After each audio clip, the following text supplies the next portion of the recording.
दोस्तों, आज मैं एक शानदार तमिल थ्रिलर मूवी की कहानी को एक्सप्लेन करने वाला हूँ, जो हाल ही में रिलीज हुई है और इस साल की सबसे बड़ी ब्लॉकबस्टर थ्रिलर मूवी बन चुकी है। इसका नाम है महाराजा और यह मूवी फिलहाल नेटफ्लिक्स इंडिया पर उपलब्ध है। तो चलिए बिना किसी देरी के सीधी कहानी की ओर बढ़ते हैं। कहानी की शुरुआत होती है चेन्नई से, जहाँ पर हम महाराजा नामक व्यक्ति को देख सकते हैं जो एक रम की सैलून में काम करता है। महाराजा एक छोटे शहर का मिडिल क्लास व्यक्ति है और उसकी जिंदगी उसकी बेटी ज्योति के इर्द गिर्द घूमती है, जिसे वह बहुत प्यार करता है। कहानी हमें 2009 के फ्लैशबैक में ले जाती है, जहां महाराजा अपनी बेटी के लिए खिलौने खरीदने की कोशिश कर रहा है।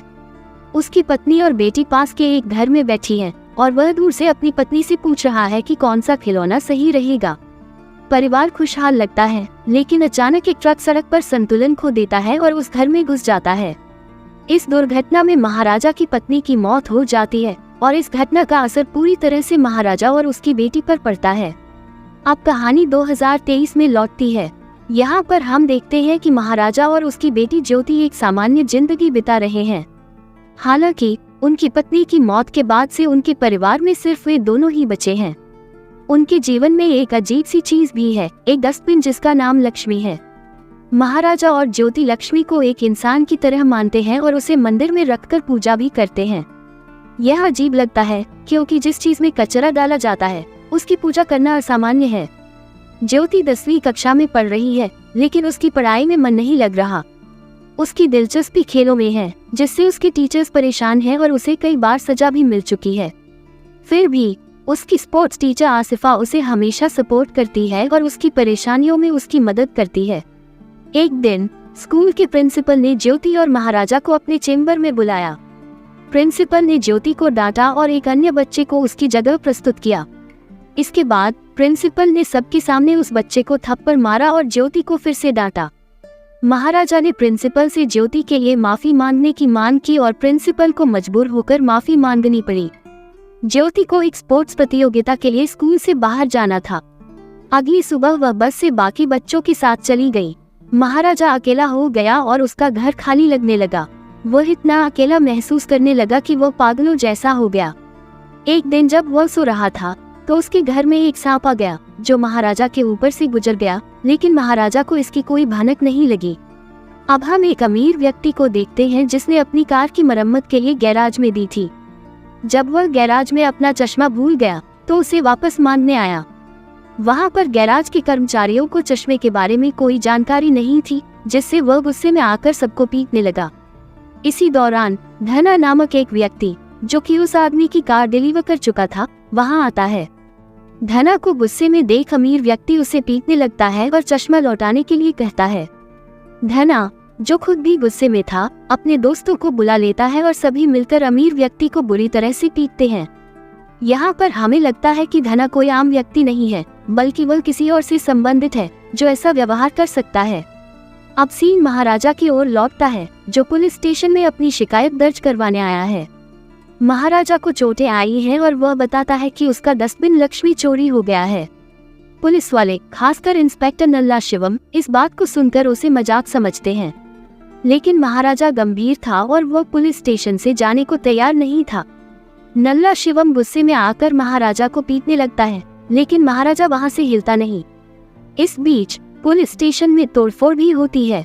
वरदराजन नामक एक पुलिस वाला, जो केस सुलझा रहा था, वह एक चोर को पकड़ता है जो खुद पुलिस वालों से मिलकर चोरी करता था। वरदराजन उस चोर को पकड़कर लाता है, लेकिन असली गहनों की जगह नकली गहने आरडी ऑफिसर को देता है और खुद असली गहने रख लेता है। वरदराजन, जो कि पुलिस स्टेशन में महाराजा की शिकायत देखता है, महाराजा से लक्ष्मी के बारे में पूछता है। महाराजा बताता है कि लक्ष्मी उसका डस्टबिन है जो उसके लिए बहुत खास है। वरदराजन उसे नया डस्टबिन खरीदने के पैसे भी देता है, लेकिन महाराजा को वही पुराना डस्टबिन चाहिए। वरदराजन गुस्से में महाराजा को पुलिस स्टेशन से बाहर निकाल देता है, लेकिन फिर उसे लगता है कि अगर कोई व्यक्ति अपने डस्टबिन के लिए इतनी मेहनत कर रहा है तो वह जरूर खास होगा। वरदराजन महाराजा के केस को फाइल कर लेता है और अपनी टीम के साथ महाराजा के घर पर इंक्वायरी करने जाता है। यहाँ पर हम सेल्वम नामक एक चोर को देखते हैं, जो कि अपने साथियों के साथ चोरियां करता था। वह उन घरों में चोरी करता था जहाँ कोई पुरुष नहीं होता और चोरी के बाद महिलाओं के साथ लसट करता था।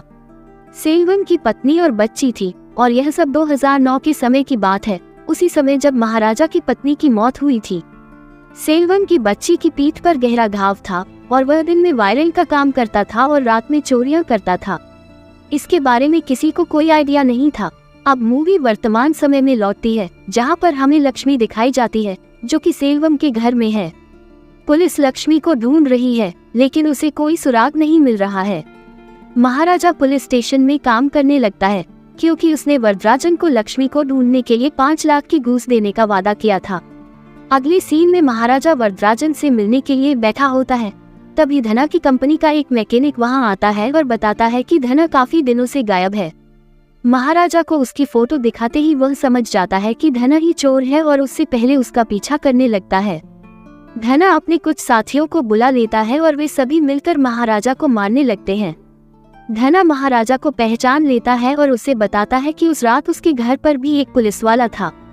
महाराजा गुस्से में आकर धना का गला काट देता है और फिर पुलिस स्टेशन लौटकर नल्ला शिवम को ढूंढने लगता है। जब पुलिस वाले नकली लक्ष्मी बना लेते हैं तो महाराजा फिर से पुलिस स्टेशन आता है और अपनी कहानी बताता है। यहाँ पर खुलासा होता है कि महाराजा उस रात घर पर नहीं था बल्कि ज्योति घर पर आई थी। चोर 3 लोग थे जिनमें से एक नल्ला शिवम था और बाकी 2 सेल्वम और उसका साथी थे।